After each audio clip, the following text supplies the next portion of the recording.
नमस्कार दोस्तों, stock market studies में फिर से एक बार आपको बहुत-बहुत स्वागत है। तो आज यहाँ पे मैं डिस्कशन करूँगा एक ऐसे कंपनीज़ के बारे में जो देखा जाए तो पेनी स्टॉक है और साथ ही साथ देखा जाए तो ₹3 का पेनी स्टॉक है। एक टाइम इस कंपनी ₹17 के आसपास चलता था। मतलब इस कंपनी ₹17 तक हाई किए थे और वो भी कब? कोविड के बाद। मतलब कोविड 2020 के गिरावट के बाद कंपनी रॉकेट की तरह भागा और मैं आपको दिखाऊँगा किस तरीके से स्टॉक के ऊपर पम्प एंड डंप किया जाता है। देखिए बहुत सारे दोस्तों ने कमेंट किया सर इस कंपनी के बारे में प्लीज़ एक बार वीडियो बना के दीजिएगा। क्या सही में इस कंपनी के ऊपर निवेश करना चाहिए? क्योंकि एक टाइम कंपनी ₹17 तक गया था।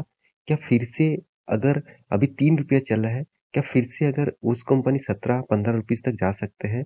अगर जाएँगे तो मेरे पास इस कंपनी में अच्छा खासा क्वांटिटी है, तो मैं अच्छा खासा प्रॉफ़िट कमाऊँगा। देखिए कितना प्रॉफ़िट होगा, कितना नहीं होगा, वो तो अलग बात है। सबसे पहले कंपनी की डिटेल्स आपको जानना है, तो इस वीडियो को पूरा डिटेल्स में देखिए। तो वीडियो को शुरू करने से पहले मैं 2 रिक्वेस्ट करूँगा। चैनल को सब्सक्राइब अभी तक नहीं किया तो ज़रूर कर लेना और टेलीग्राम को अभी तक जॉइन नहीं किया तो ज़रूर जॉइन कर लेना। आपको जितने सारे स्टॉक के ऊपर सपोर्ट रेजिस्टेंस देखने को मिलेगा, वो आपके साथ में अपडेट यहाँ पे लेके आऊँगा। आपको अपडेट पहले से ही मैं नोटिफ़िकेशन टेलीग्राम में दे दूँगा। तो चलो देख लेते हैं स्टॉक के डिटेल्स के बारे में। कंपनी का नाम क्या है? कंपनी का नाम है विकास लाइफ केयर लिमिटेड। देखिए विकास लाइफ केयर लिमिटेड जो कंपनी है, इस कंपनी का प्राइस आप देखेंगे, पहले आप देख लीजिए प्राइस कितना, 3.5 से ₹3 के आसपास। इसका मतलब कंपनी लो साइड में एकदम ट्रेड कर रहा है। तो कंपनी का डेप्थ क्या है आप देखिए, कंपनी स्टार्ट हुआ था 1995 से, अराउंड आप बोल सकते हैं कंपनी 20 मतलब 25-30 साल के आसपास हो चुके हैं। विकास लाइफ लिमिटेड ट्रेड्स एंड यहाँ पे देखिए मैन्युफैक्चर पॉलीमर राबार एंड यहाँ पे देखिए मतलब जो एडिटिव्स और प्लास्टिक्स मतलब जो प्लास्टिक इंडस्ट्रीज है सिंथेटिक इंडस्ट्रीज है नेचुरल राबार है इंफ्रा है agro product and FMCG product के ऊपर कंपनी खुद का प्रोडक्ट क्या करते हैं ट्रेड करते हैं मतलब बेचते भी है और प्रोडक्शन भी करते हैं। तो इसका जो मेजर बिजनेस है वो एक्चुअली पॉलीमर एंड रबर इसका मेजर बिजनेस है। उसके साथ साथ company plastic synthetic natural rubber और साथ ही साथ infra agrochemicals agro product and plastic FMCG products के ऊपर भी कंपनी खुद का प्रोडक्ट बनाते हैं और सेल आउट करते हैं। तो एक ट्रेडिंग कंपनी है विकास लाइफ केयर।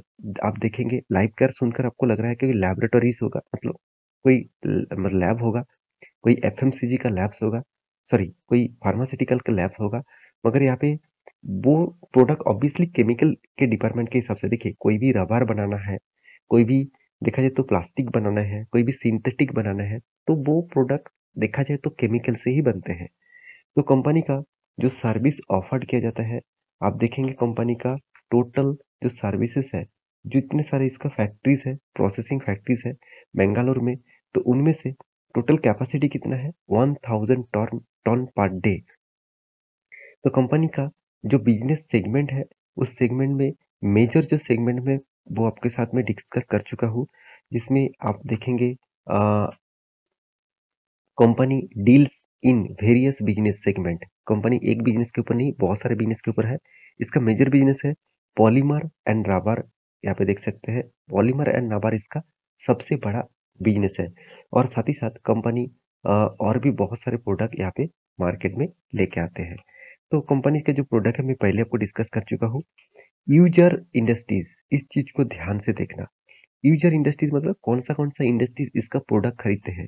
जहाँ पे ऑटोमोटिव्स कंपनी है, मतलब जितने सारे ऑटो सेक्टर कंपनी है, बहुत सारे ऑटो सेक्टर कंपनी है, फूड एयर कंपनी, आप जो जूते पहनते हैं, साथ ही साथ इलेक्ट्रिकल कंपनी, हाइड्रोजन, साथ ही साथ सॉरी मतलब हाइजेनिक, साथ ही साथ health care, agro product, chemical product, तो ये सारे कंपनी इसके साथ जुड़े हुए हैं। तो कंपनी के जो रेवेन्यूज आते हैं वो ध्यान से देखना। कंपनी का रेवेन्यू जो देखने को मिलेगा पॉलीमर में कंपनी का 6% रेवेन्यू आते हैं। ट्रेडिंग डिपार्टमेंट से जैसे एग्रो ट्रेडिंग में 51, मैन्युफैक्चरिंग डिवीजन से पॉलीमर से 10%, ट्रेडिंग डिवीजन में देखा जाए तो पॉलीमर में 18%, आप देखेंगे गैस मीटर्स के लिए 2% एंड अदर्स इनकम से 13%। तो कंपनी का मेजर जो पॉइंट है वो एग्रो एंड पॉलीमर इस तरीके से प्रोडक्ट के ऊपर ज़्यादा से ज़्यादा वो ट्रेड करते हैं। कंपनी सिर्फ इंडिया में नहीं, जियोग्राफिकली भी रेवेन्यूज़ कमाते हैं। जैसे कंपनी एक्सपोर्ट करते हैं नेपाल में, घाना में, साथ ही साथ आप देखेंगे बांग्लादेश, वियतनाम, यूएई मतलब यूनाइटेड अरब अमीरशाही, यहाँ पे भी कंपनी का प्रोडक्ट बेचा जाता है। 9% के आसपास कंपनी का टोटल बिजनेस चलते हैं। मतलब बाहर की कंट्रीज में वो रेवेन्यूज कमाते हैं। तो कंपनी के जो डेटा है वो आपके सामने में एक इंफॉर्मेशन रख चुका हूँ। अभी जो मेन मेजर पॉइंट है जो आपके साथ में शेयर करूंगा वो देखना बहुत जरूरी है। वो है कंपनी का कस्टमर। मतलब कंपनी का कस्टमर कौन सा है वो देखना बहुत इंपॉर्टेंस है। देखिए, कंपनी का जो कस्टमर है ध्यान से देखना, ऑटोमोटिव कंपनीज के ऊपर, कंपनी जिस जिस कंपनी के ऊपर प्रोडक्ट सेल करते हैं वो प्रोडक्ट आपके सामने है। साथ ही उसके नाम है होराइजन ग्लोबल लिमिटेड। साथ ही साथ यहाँ पे देख सकते हैं अभिलाइट, इस तरीके से कंपनीज को वो माल सेल आउट करते हैं। फूडवेयर इंडस्ट्रीज में देखेंगे तो दिग्गज दिग्गज कंपनी है, जहाँ पे रिलैक्सो सबसे बड़े कंपनी है। उसके बाद बाटा, ये भी इंडिया के सेकेंड लार्जेस्ट बड़े कंपनी है। साथ ही साथ आप देखेंगे तो बुगाटी, इसका भी मतलब लेदर के काम करते हैं। बुगाटी मतलब आप सभी जानते हैं कार कंपनी जिसका सीट बनाए जाते हैं, उसका भी मतलब फूडवेयर डायरेक्ट नहीं, लेदर का भी बिजनेस है, तो लेदर उसको सप्लाई किया जाता है। जारा, ये भी आप देख सकते हैं। साथ ही साथ और भी एक्शन, इस तरीके से कंपनी को वो माल सेल करते हैं। थर्ड जो है इलेक्ट्रिकल प्रोडक्ट, मतलब जितने सारे वायर्स होते हैं उसके ऊपर जो कवर लगाया जाता है उसी का ही प्रोडक्ट इस कंपनी सप्लाई करते हैं पॉलीकैब को, हैवेल्स को, केआई को, साथ ही साथ आरआर केबल्स को। और साथ ही साथ आप देखेंगे तो हाइजीन एंड हेल्थ केयर के ऊपर जो कंपनी प्रोडक्ट सेल करते हैं उसके ऊपर एस्कॉर्ट है, साथ ही साथ जेएस है, जेएचएस है, एसआरएस है। तो इस तरीके से बायोटेक भी है, तो इस तरीके से प्रोडक्ट को वो माल सेल करते हैं। एग्रो प्रोडक्ट में देखेंगे तो दिग्गज दिग्गज दो कंपनीज है। केमिकल प्रोडक्ट के ऊपर देखेंगे तो यहाँ पे भी दो कंपनीज है। साथ ही साथ स्मार्ट प्रोडक्ट के बारे में बात करूँ तो स्मार्ट प्रोडक्ट में आईजीएल है, मतलब देखा जाए तो गेल है, साथ ही साथ इंद्रप्रस्थ गैस लिमिटेड है, साथ ही साथ जीपीएल भी है, साथ ही साथ देखेंगे एचसीजी है। तो इस तरीके से बड़े बड़े प्लेयर्स इसका कस्टमर है। देखिए, कस्टमर बड़ा है इसका मतलब कंपनी बड़ा बनेगा, ऐसे बिल्कुल भी नहीं। कस्टमर कितना माल इससे लेते हैं वो देखना सबसे इंपॉर्टेंस है। अभी रही बात कंपनी का फाइनेंशियल डिटेल्स के बारे में, तो कंपनी का मार्केट कैप बहुत छोटा है, एक माइक्रो कैप टाइप कंपनी बोल सकते हैं। कंपनी का पी रेशियो ठीक है, कंपनी का return of equity, return of capital employed भी ठीक ठाक है। कंपनी एनुअली इनकम भी अच्छा खासा कर रहा है, 27 करोड़ के आसपास। कंपनी का डेप्थ एकदम ना के बराबर है, जीरो डेप्थ आप बोल सकते हैं। कंपनी का देखिए, वैल्यूएशन के हिसाब से बात करूं तो कंपनी का पैग रेशियो एकदम बेस्ट लेवल में है, मार्केट कैप टू सेल्स बता रहा है ठीक ठाक है। इंटरेस्ट कवरेज भी अच्छा खासा देखने को मिला। रिटर्न ऑफ एसेट, जितना एसेट है उससे वो कितना रिटर्न कमा रहा है, 12% के आसपास, ऑब्वियसली एक एवरेज लेवल के आसपास देखने को मिला, अच्छा खासा है। 3 साल के इसका सीएजीआर परसेंटेज 16% के आसपास है, अच्छा खासा देखने को मिला। अभी रही बात कंपनी का सेल्स का रिपोर्ट, सेल्स कंटिन्यूअसली साल भर में ग्रोथ होता जा रहा है।